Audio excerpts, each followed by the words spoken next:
It's summer term at Daubney Primary School. With the old deputies now gone, a brand new leadership team is in place. But the stresses of the last term have taken their toll on Vanda's health. And in the second week after Easter, Vanda is signed off sick by her doctor, and her new team are left to cope in her absence. Hello, I've just been to the doctor. She gave me medication, so that she's going to knock me out for today and tomorrow. And it's not just Vanda who's out. 12 members of the school staff are absent. Tani's out, Carl's out, who else? Susan Lance is out. Well, the phone normally goes about, well, this morning it went just as I was at Stratford Station, and Jane will say, so-and-so's not in, have we got a supplier? And then you sort of go through in your head, you think, who's here, who's not here, who can we put here, there and everywhere? But, I mean, on a day like today, when we've got so many out, you sort of run out of options, really. So that's then when you get up to the supply agency and away you go. Andy, Miriam and Increase, the new assistant heads, are still getting to know each other, so it is a huge responsibility to be left in charge of Daubney. She's actually quite poorly, so definitely this week it could possibly be longer. It's 9:15, and they still have no cover for their Year 5 class. We are just short on one at the moment, but we're trying some of the other supplies. So hopefully we should have someone by 9 o'clock. Fingers well, if crossed. the worst comes to the worst, we'll close the school. No, if the worst comes to the worst, we can split the Year 5 class. Because we've got people who we can scatter them to the four winds. And, it's not the ideal solution, but when all else fails. She's emailed me and said thank you for holding the fort. It's just, hopefully, that's what we're going to do. And things won't go too terribly wrong in the meantime. No. Hilton's going to take 5D until 10 o'clock. We've got a supply coming in around about 10 o'clock. Lovely. That's absolutely great. So, better late than never, every child has a teacher by 10 o'clock. The leadership team have come through their first challenge unscathed. After 10 days of absence, Vanda feels she can no longer delay her return to school, but this break from work has been essential. I'd reached a point where I was so exhausted that I actually went away for a few days. My 79-year-old mother looked after me. It was lovely. You can't actually rest when you're at home and the school's in this sort of state because people are asking you things all the time. If they can't contact you, then you get a rest, don't you? I think my being off for a week was actually quite good for them. And I remember when I was a deputy, and they're the equivalent of deputies, it was great when the head was off because, you know, that sense of being in charge. So I think they had a good time. It is reassuring for Vanda that her leadership team have managed so well in her absence. After all, Increase Echo and Miriam Doughty are very new in post. Miriam and Increase are already here in the school, so I think that's actually quite important that they've been promoted within, having not been for years, and Andy's come in as an outsider, but that's important. And Miriam, again, incredibly capable. She'd just really been running the nursery for the last, 16 years, and straight away I realised what potential she had. So she's taken on the whole of early years and years 1 and 2. And she's tough, and that's good. You know, she can actually look at a teacher and say, this isn't good enough, I expect. And that's important, because it's important here, especially. What are you eating, Quentin? Hello. Consistently over the years, we've been known for good practice, which Vanda already knew of, and asked whether I would be prepared to extend that good practice into the early years phase of Daubney School. When the new head teacher started, and she came in, and basically she wanted the school to be very inclusive, because I was really excited the first day when she spoke, and she spoke about she's into inclusion and she wants people to love the children, and I mean, it was really good, and I thought I could work with her. Did you do okay? Good boy, I'm really pleased with you. He did his best, and then he's running around. Did you see his bus over there? He's running a big bus out there. You're a good artist, well done, really pleased. Have a good day the rest of the day. And Increase, of course, is already in situ as the inclusion manager stroke assistant head. And I feel very confident with those three. They're very dynamic, they're very enthusiastic. They've got loads of ideas, and I think Miriam and Increase feel they've never been allowed to blossomed before, really. I think they feel much more empowered. I feel really confident. And I said to the Learning Trust this morning, to my advisor, that they're all going to do their MPQH. And I said, 2 years' time, you'll have 3 good heads here for Hackney schools. And I really believe that. Steve's swimming next week. Yeah. And taking his class with him, because he's good like that. His class don't get in till about 9:10, some of them. He needs a coach. Can we relent on the coaches for one for him? I give a coach to one person, they'll all want her. They can run, it's good exercise. Andy, who joined us in January, what he came in to do has now dramatically changed, obviously because the load was spread with the other deputies then. So now he's leading in numeracy and assessment. People seem to think that Hackney is some sort of strange ghetto town.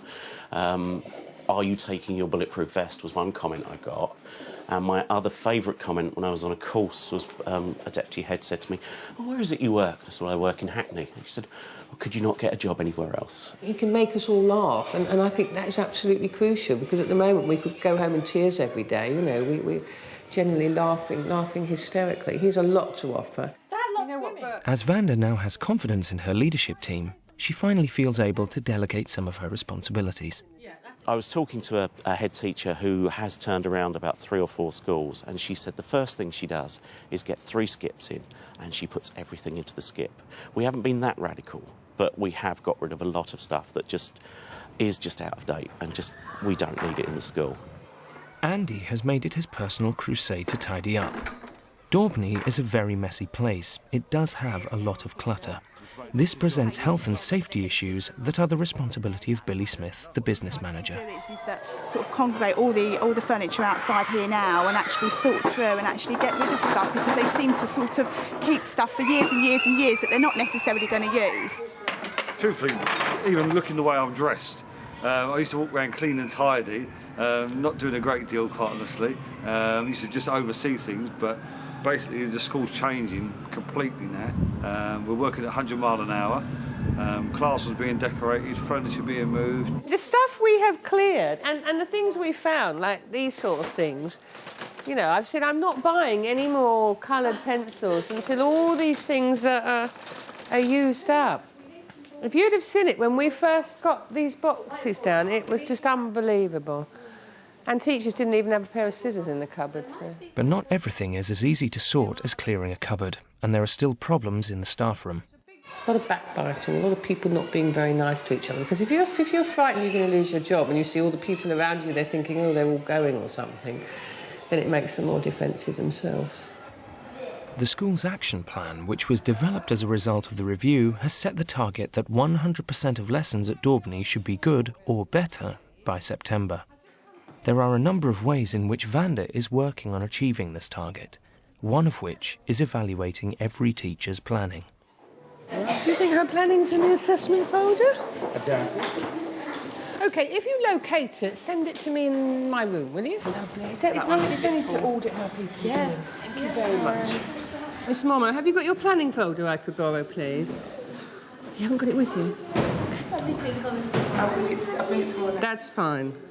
I think there's so many things being chucked at all the teachers because of the state the school's in that I know that they're feeling a bit overwhelmed and, oh, what's happening now and who's watching us now, but it's the only way, sorting the wheat from the chaff or whatever you say, and they've either got to come on board and really work 150% to turn this place around or not come on board and go.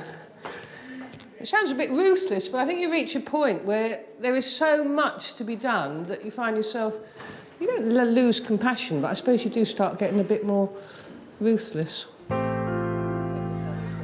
When Vanda meets with the Learning Trust literacy consultant, Jane Cominetti, to look at teachers' planning, it's clear there is a major problem.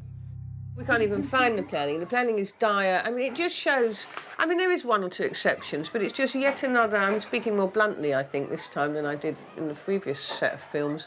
It's just another thing that shows how absolutely appalling and inadequate the situation is. And Jane just said, you know, if Ofsted came in here, well, yeah, they'd be appalled, wouldn't they? Absolutely appalled. We have to change the mindset of the teachers. I think there are teachers here who think it doesn't matter. But school life continues, and though Vanda is dealing with massive issues, there are still day-to-day jobs that need her attention. I just thought temporarily, isn't this what they do? Put masks on. I don't know, but I'm assuming it will stop it falling out or be less dangerous. He'll probably come and look at me and think, why on earth has she covered it up with masking tape? I don't know if I'm doing the right thing, Dave. It's slammed in, you'll probably be cross with me. It's slammed in the wind and the whole thing. Thank you for doing it. Is that the wrong thing to do? No, that's fine. No, we'll remove the glass. Thank you very much. I thought we'll have to peel it You all shouldn't off. be doing that. You're the head teacher. Well, It's halfway through SATS week, and a nervous time for Vanda, as the result of these tests will be the first significant benchmark of her impact on the school. OK, we're going to go and get the SATS papers out. They're kept under lock and key. They're in a great big safe down here, which could have the crown jewels in it, really. And we're going to get the papers out and take them up to my office, and then I bring them down just before the test starts. Hi, Elaine. All right, is your computer working there? I think before, sometimes they've done them in classrooms, but it makes them feel more like students, more important, I think, if you set it out in this way. Poor things. And then they run riot in the afternoon. Hi, Nick. And it's English reading. It's actually quite traumatic, I think. What makes it traumatic is all the paperwork and all the bundling up you have to do and all the fact you're not allowed to open the packet before. And so there's a tremendous pressure on you just from a bureaucratic point of view, actually. And to be honest, I mean, Bert's worked incredibly hard, as the others have, but I know there won't be good results this year. We know that. We've worked very hard, so we're hoping for the best. I think the kids are quite excited. Some of them are saying they did well, but you have to worry sometimes if they say it was very easy. But most of the kids, I think, did very well.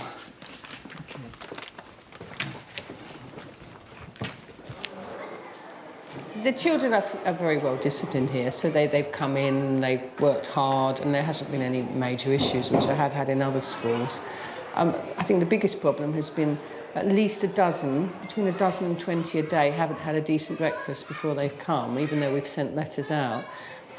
So we're feeding them before they start, because no one can function if you've had nothing to eat or drink since, I don't know, 7 o'clock the day before. If you do not have one, put up your hand now. The kids, I think, did very well. I could see them putting in the effort. We were pressuring them to do the best because this does influence their secondary school. And I think the kids did really well. Most of them tried their best, and I could see even better than what they did for me in class. I'm very happy about that. On the whole, the children have knuckled down and worked really hard.